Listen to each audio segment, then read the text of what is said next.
Hello, everybody, and welcome to the Tuesday edition of Video Clips. And I'll just start with some announcements. I'm doing a course, a boot camp course in July. It's Friday, July 16th at 7 to 9:30 and Saturday, July 17th, 2 to 4. We've done these kinds of boot camps before, and I'm doing this one on cancer and cancer treatment.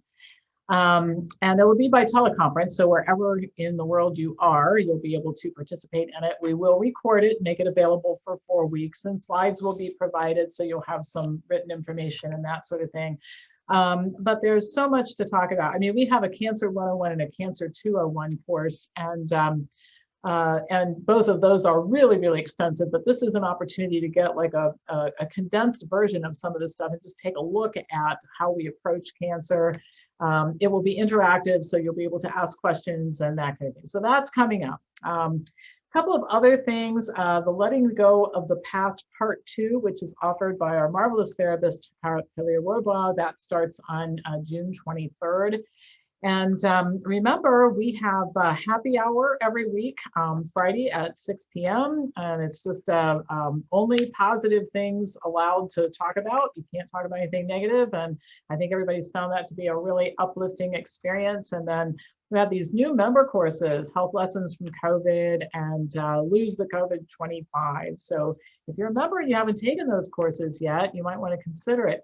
The other thing that I'll remind you of is a lot of you guys ask questions that just, it's too much writing, or there are already articles in the Health-Based Library, or I'd be happy to talk about it, but I can't type for 2.5 days. So if you're a member, you get 2 interactive Q&A sessions with me per month, and I hold them by teleconference. You can even send in questions in advance if you happen to live in a place like in Europe where the time schedule to participate doesn't work out so well. And the other thing is you get access to that Health-Based Library, which has a couple thousand articles in it, including all of the COVID articles I've written since this whole thing began.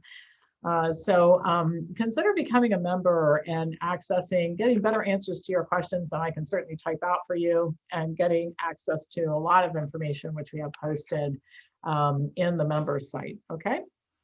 So I want to talk about happiness today. You might think, well, you must be nuts to think about talking about happiness during a time like this, but there really is a reason to talk about happiness during a time like this. So I'll just start. Jane Marzinski is a young woman from Zanesville who has cancer in her spine, lungs, and liver, and she says her chances of surviving her cancer are about 2%. That's about as bleak as it gets. She's a singer and a songwriter, and she recently appeared on America's Got Talent. And somebody sent me this video. I mean, you can't watch it and not end up with tears. I'm serious. She got a standing ovation from the audience, and Simon Cowell choked back tears as he hit the golden buzzer button. I had never watched this before, but I guess that means that you get to bypass all of the additional auditions and go right to the reality competition. And she was pretty excited about that. So you might wonder what would possess somebody who has this going on to get on America's Got Talent. She says, it's important that everybody knows I'm so much more than the bad things that happened to me. And she also said this, she actually said this in the beginning before she sang. She said, you can't wait until life isn't hard anymore to decide to be happy. And she added to that, I have a 2% chance of survival, but 2% isn't 0%. 2% is something I wish people knew how amazing it is. 2% is something, and I wish people knew how amazing it is. And so I think to myself, my gosh, if somebody in this situation can find a way to be smiling and happy, and you could tell from her demeanor, this wasn't an act. She just from the inside out has a joyfulness about her. And I think it's amazing based on her situation. So if she can do that, what the heck is the matter with us, right? So it's a good time for her message. You know, we're complaining about masks and media and a wedding invitation with a lot of rules that makes us sideways, and people who won't talk to us anymore, and coworkers who lecture us. But all that seems pretty insignificant to me compared to a 98% chance of dying early, right? I've often said that I complain about nothing. I catch myself doing it sometimes, and it's like, oh my gosh, get a grip, you know? I remember a good friend of mine many years ago who said, you know, if you wake up in the morning and you're living in the United States and you have $5, you're better off than about 1 billion other people on the planet, so you should feel grateful. And we should remind ourselves of that sometimes. Well, in doing this, I'm really not suggesting that we get used to things being the way that they are, or that we accept or comply with this stuff. But what I will suggest is that we can all probably find something or several somethings to be happy about every day. And I think some days definitely require more effort than others, but all things considered, happiness is a choice, and it seems like a better one than being miserable all the time. I think Abraham Lincoln is the person who said, people are about as happy as they make up their minds to be. And I think that's something important to remember. Our current situation is like a lot of other situations in which humans seem to find themselves, in which they're unhappy. And the thought process for most people is that happiness will result from solving the problem that seems to be causing the unhappiness, which is, we know what it is right now.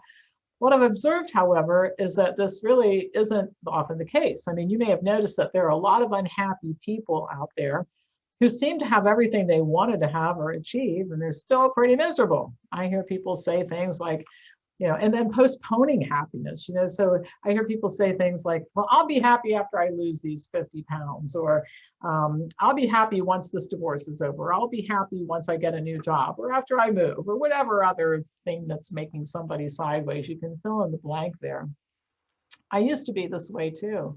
And it's a bad idea for a number of reasons. The first thing is that when I was a kid, my grandmother used to say all the time, don't wish your life away. You need to learn to enjoy right now. Because I used to say things like, I can't wait until I'm 16, I get a driver's license. I can't wait until I'm 18, I live on my own. I can't wait until this, I can't wait until that. And my grandmother used to say, you're going to wish your life away. And one day you're going to look back and wonder, what happened all those years that just were sort of a blur while you were wishing for something else, And I think that's true. And I have really worked on trying to live in the present. But the other thing is, I think back when I thought I was going to be happy if I lost weight, or happy if this or that happened to me.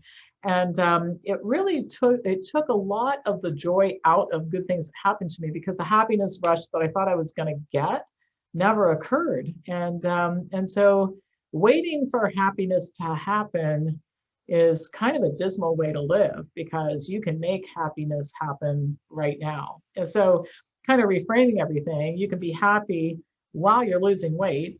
And in fact, I might argue, you might find it easier to lose weight if you're happy, all right?